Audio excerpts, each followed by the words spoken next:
You're listening to Speak, Lord. I'm Ryan Rogers.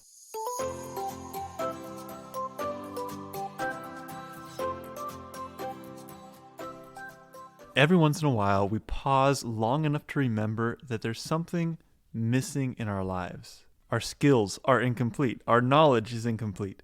Our satisfaction is incomplete. We don't have it all together. And we can be okay with that when we are in Christ.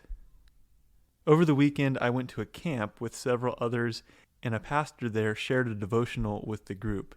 He was talking about who we are in Christ, and he handed out a sheet of paper full of Bible verses that remind us of who we are in Christ. I've done studies like this before, and I've made lists like this before. And every time it points me to this incredible, extraordinary reality of who we are in Christ.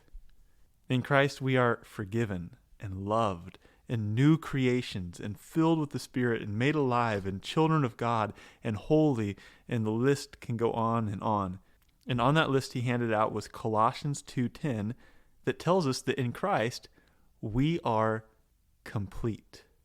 Something is missing in us, but we have no lack in him. So here's what Colossians 2 verse 9 and 10 say. For in him dwells all the fullness of the Godhead bodily.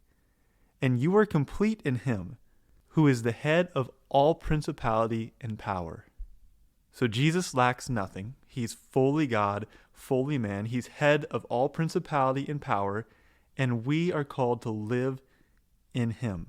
There may be a whole lot of incomplete things in us, and at the same time, we are complete in Jesus. In ourselves, we might feel the incompleteness of pain and addiction and brokenness and inadequacy, exhaustion or betrayal or failure. And with all those things, as true and difficult as they are, we are complete in Jesus. One of the ways that has helped me to think about this is the difference between our condition in Christ and our position in Christ. Our condition in him is always improving. He is changing us to be more like him, conforming us into the image of Christ. But our position in him needs no improvement. We aren't just kind of saved or kind of loved or kind of his children.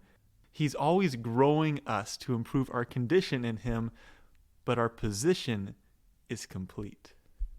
And it can't get any better. And I find it incredibly freeing to recognize that I don't have to be complete in myself because Jesus is complete and I'm in him. I don't have to have it all figured out. I have to have Jesus. I don't need to be everything or to do it all. I need Jesus. And if I can really believe that he is the answer to all of my lack because he is complete and I'm in him, then I could actually live in that completeness. I can be okay with the things I lack because I know I have him and he is supplying everything I need. Colossians 2, 9 and 10 once again says, For in him dwells all the fullness of the Godhead bodily, and you are complete in him, who is the head of all principality and power. How is God speaking to you today? Speak, Lord. Your servant is listening. You can find more of Speak Lord at PastorRyanRogers.com or by searching for Palmer SDA Church wherever you get podcasts.